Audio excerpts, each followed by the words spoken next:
I'm going to show you how to take this image and apply Day of the Dead makeup and make it look realistic.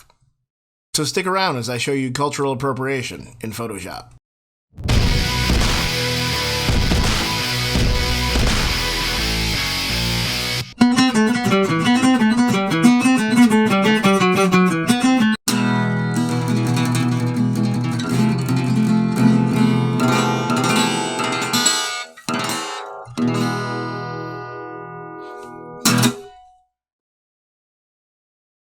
I'm Spanish, I've been playing guitar for a very long time, and those are the only two things that sound remotely Spanish that I know.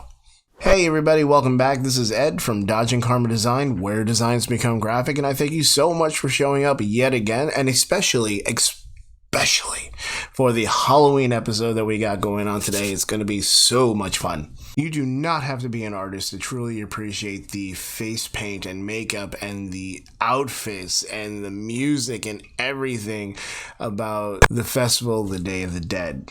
The Day of the Dead is a 2-day celebration where it is believed that the gateway between the real world and the spirit world is open so our deceased loved ones can come back and visit us. There's no crying, there's no grieving, there is food and drink and festivities and music and beautiful colors and the face paint. The legend is that so the dead can walk among us and we wouldn't even know.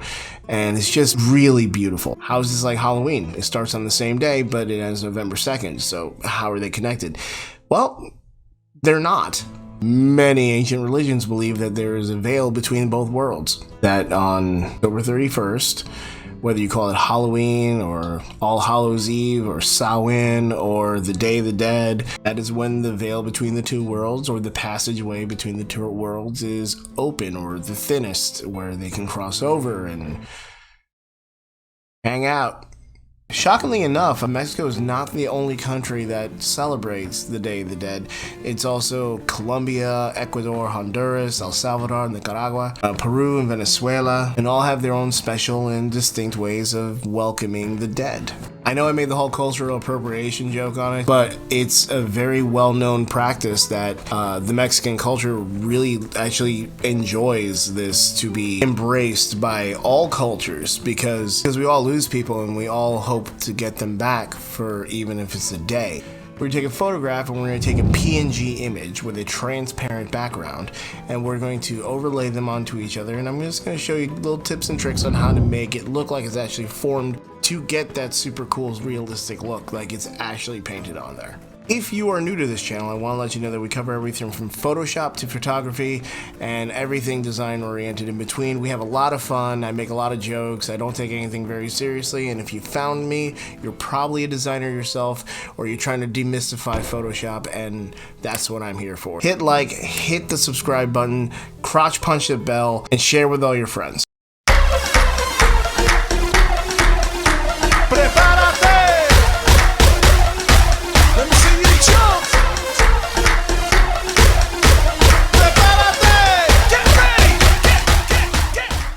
So what I want to do is I want to try making this as hyper realistic as possible.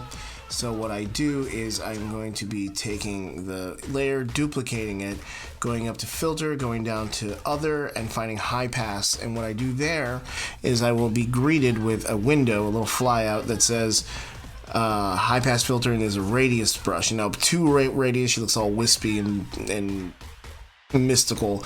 We want it so we can see the individual highlights in the hair and the eyes. Right about there is good. And then we take that extra layer and then we put it on overlay, and what it does is it really brings out all the highlights and everything, all the textures, all the sharpness. It just sharpens it up just a little bit more so everybody can see what it is, and when we use it with the mask later and we have those textures come through, it'll definitely bring home the realistic look on the face paint. Okay, now we are going to bring the skull in. The skull I got off of just mix and matching some stuff I found off of Pixabay. You can literally paint your own, and actually when you get everything set up, you could even paint right on the face yourself. Now hit Control T in order to size it up, and I'm laying it on top of her face. I'm going to lower the opacity just so I can see what's going on underneath. I'm just going to try and fit her face the way it is by changing a skewing of it all to make some size of it longer, some size of it shorter. Then, since I'm already on the transformer box, if I right click, I can go down to warp, and that'll make into a 4-part grid, and then you can just grab pretty much anywhere and pull where you would like these things to kind of line up. And you just want in this case, you definitely want her eyes to be lined up with the black circles, obviously. And you want to try and line up the nose where the nose is going to be meeting. I actually hit Control Shift X and went to the liquify tool, keeping the background on, lowering the opacity, and I'm moving the face just enough to kind of fit the forms and the textures of the face.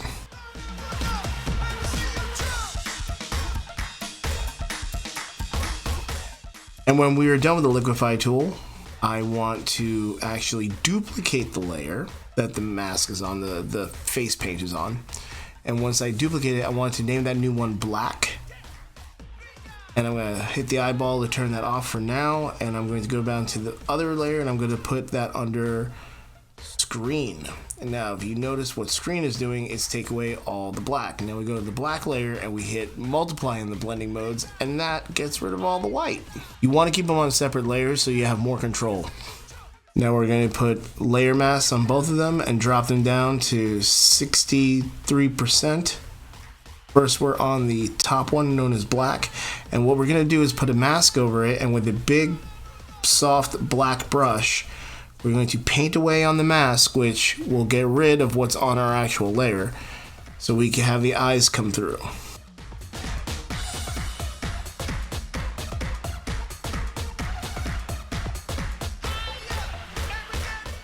So what we're going to do is open up the layer style menu, and we're going to look under blend ifs. So now we're on the black layer. If we want to actually have any of the highlights from underneath, which is, like I said, the sharpness that we were doing, any of those highlights that you want to come through from underneath, we will go to our blend ifs and go to underlying layer right here. And then this little marker right here, we're going to hover over it, we're going to hit Alt, and we're going to actually split it. And what we're going to do is we're going to gradually have some of the highlights from this layer, which is the face, and this layer, which is the face makeup, and kind of have them come through just a little bit. When you don't split it, it still works, but it's bulky and blocky, and there's no finesse to it. When you split these sliders, you get a little bit more control. So we split it and we pull and we see exactly how much is coming through and how much isn't. And when you just move the whole slider, you can actually use it chunky and then pull it to the left.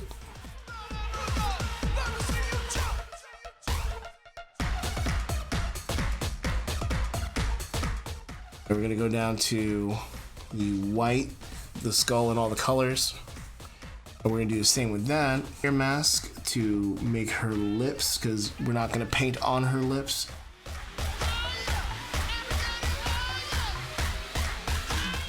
We're looking good, except if you look over here, you'll see all of this stuff is not cool. All this black, we're going to go to this tool, the quick selection tool, or we can hit W on our hotkeys, and we're going to click that, and we're going to select her face.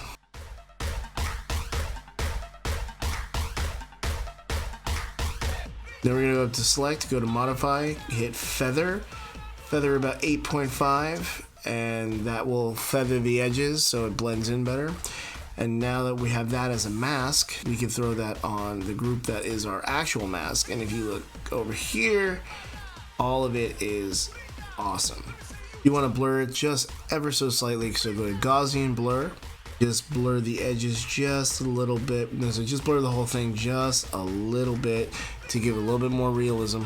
And that's about that. The cool thing is, if you want to add any more things to it, like vines or roses or color or whatever, or the line for the teeth, if you want to do any of that, you can just literally paint right on the layer, and all those effects and blend ifs that we use through it won't affect it whatsoever. As a matter of fact, it'll look more natural once it's painted on there, as long as you do it as 100% opacity, and you'll be painting in realism. Well, that concludes our Halloween special, and all month I've had a whole lot of fun. Go back and check them all out. Start off with the Joker and did a whole bunch of fun stuff all the way up until this video you're watching right now. I got a confession to make. If you look at this entire video again, I have not once called it by its appropriate name. the Spanish name. I'm going to try and say it the way I've been saying it, and this is why I was going to cut it out, but it made me laugh when I was trying to edit, so I said, screw it, I'm just going to put it together and show you guys, because we hit 100 subscribers, and I feel like we're a family, and I can be vulnerable with you guys. I've been saying, Deus de los Muertos, Deus de los Muertos, Deus de los Muertos. I swear to you, I'm Spanish. Diegos de los Muertos. Still Puerto Rican. Diegos de los Mesos. Diegos de los Mentos. Brush maker. Hey man, what's up? Not much, man. How you doing? I am recording a video for that Day of the Dead festival. I'm having a hard time pronouncing it. How do you say Day of the Dead in Spanish? It's Dia de los Muertos.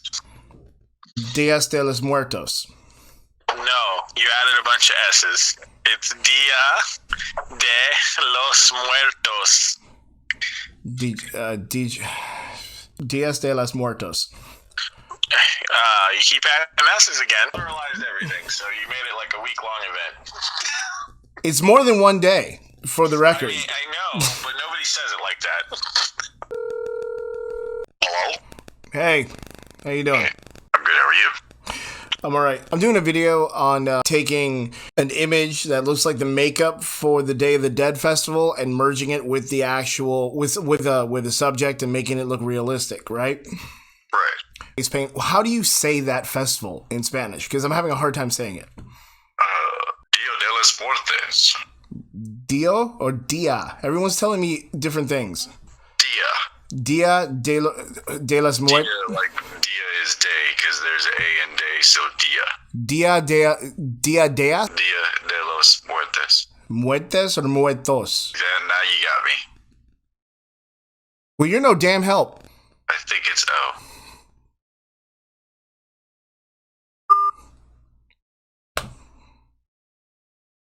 He wasn't helpful. There's you know the whole Day of the Dead festival? Los días de los muertos. Los días de la Los días. Los días? Yeah, well, that's what the way I know is los días de los muertos, or el día de los muertos. But DIA, which día? Then D-E. Wait, Dia de? D-E, Spanish. Dia de has two words. Dia de. And then it's los, L-O-S. Dia de los Muertos. Right, and muertos is M-U-E-R. Oh no, I don't want to spell it. I don't care. Okay, thanks, Mom. I love you. Bye. Bye. The way you pronounce it, and I need to have this in front of me because I am functionally stupid, is Dia de los Muertos. I don't think I want to keep this in the video. I look stupid. Oh, and guess what? So we finally got over 100 subscribers. And if you're one of the people who are new to the channel, I just want to say thank you so much. I do terribly appreciate it. And if you're a designer or know anybody who's into this type of stuff or might find me somewhat funny, that would be fantastic. All you gotta do is like and share with your like-minded friends. Hit subscribe, hit that bell, and remember, be good or good at it.